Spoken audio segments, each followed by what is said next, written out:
नमस्कार. आयुर्वेदिक औषधी वनस्पती या चॅनलमध्ये आपलं स्वागत आहे. या चॅनलद्वारे आपण विविध आयुर्वेदिक औषधी वनस्पतींची माहिती घेत असतो. आज आपण अशाच एका घरगुती औषधीविषयी माहिती करून घेणार आहोत. बऱ्याच वेळा आपल्याला वातावरण बदलामुळे आपल्याला सतत खोकला येत असतो किंवा एखाद्या वेळेस तापामध्ये आपण विविध गोळ्या औषधं घेत असतो आणि मग ही गोळ्या औषधं घेतल्यानंतर आपल्याला बरं वाटत असतं, परंतु नंतर आपल्याला कोरडा खोकला सुरू होत असतो आणि बरेच दिवस हा कोरडा खोकला जातच नाही. याकरता आपण विविध सिरप खात असतो, परंतु त्याने देखील आपल्याला फरक पडत नाही. तर अशा उपायासाठी, कोरड्या खोकल्यासाठी आज आपण घरगुती उपाय करणार आहोत. त्यासाठी आपल्याला लागणार आहे दालचिनी. सर्वच्या घरांमध्ये आपल्याला दालचिनी हा मसाल्यातील एक पदार्थ आपल्याला सहजच मिळून येतो. या पदार्थाचा वापर करून तसेच याबरोबर दुसरा पदार्थ लागणार आहे तो म्हणजे काळी मिरी. हा देखील मसाल्याचा पदार्थ आहे. अत्यंत उपयुक्त असा हा पदार्थ आहे. या पदार्थाचा वापर जर केला तर आपल्याला जो कोरडा खोकला आहे तो सहजच निघून जाण्यास मदत होते. हे दोन्ही पदार्थ अतिशय महत्त्वपूर्ण असे आहेत. बऱ्याच जणांना या पदार्थाविषयी माहिती नसल्यामुळे ते याचा वापर आपल्या औषधीकरता करत नाहीत. चला तर जाणून घेऊया. सर्वप्रथम आपण थोडीशी काळी मिरी घ्यायची आहे आणि ती काळी मिरी खलबत्त्यामध्ये चांगली बारीक कुटून घ्यायची आहे. त्याची पावडर बनवायची आहे, बारीक पावडर बनवायची आहे. मित्रांनो, हे जे पदार्थ आहेत हे आपला कोरडा खोकला जाण्यासाठी अत्यंत फायद्याचे आहेत.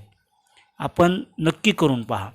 आणि या चॅनलवर जर आपण नवीन असाल तर माझ्या या चॅनलला लाईक करा, सबस्क्राईब करा, शेअर करा आणि बेल आयकॉनवर क्लिक करा, जेणेकरून मी टाकलेले नवीन व्हिडिओ आपणास पाहता येतील. या ठिकाणी बघा, दोन्ही पदार्थांचं मी पावडर बनवून घेतलेली आहे. या पद्धतीने आपण पावडर बनवून घ्यायची आहे. पावडर बनवून झाल्यानंतर आपण हे दोन्ही पदार्थ घेताना काळजीपूर्वक घ्यायचे आहेत. यासाठी प्रमाण खूप महत्त्वाचं आहे. तर प्रमाण बघा, साधारणतः मोठ्या व्यक्तीसाठी आपण काळी मिरीचं जे प्रमाण आहे ते आपण साधारणतः 1 ग्रॅमपर्यंत घ्यायचं आहे आणि लहान मुलांसाठी हे प्रमाण आपण निम्म करू शकतो किंवा अर्धा ग्रॅम घेऊ शकतो. आणि काळी मिरीचं प्रमाण घेतल्यानंतर दालचिनीची जे चूर्ण आहे ते आपण काळी मिरीच्या घेतलेल्या चूर्णापेक्षा निम्म म्हणजे अर्धा ग्रॅमपर्यंत घ्यायचं आहे. हे प्रमाण आपण एका वेळेसचं चाटण बनवण्यासाठी घेतो आहोत.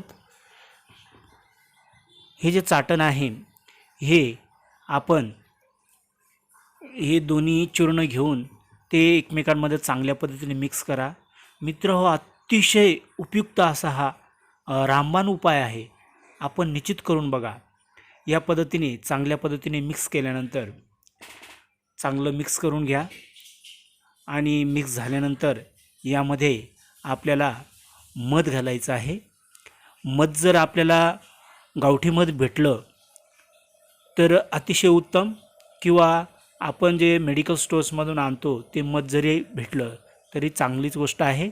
यासाठी आपण 1 चमचा मध त्यामध्ये मिक्स करायचं आहे आणि याचं चांगलं चाटण बनवायचं आहे. मात्र हे चाटण आपल्याला रात्री जेवण झाल्यानंतर झोपायच्या वेळेस, ज्यावेळेस आपण झोपणार असतो त्यावेळेस आपल्याला हे चाटण घ्यायचं आहे. आणि हे चाटण घेतल्यानंतर आपण साधारणतः अर्धा तासापर्यंत कुठलाही पदार्थ खायचा नाही किंवा पाणी देखील प्यायचं नाही.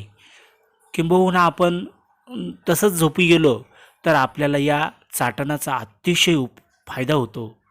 तुम्ही करून बघा, नक्कीच तुमचा खोकला जाईल.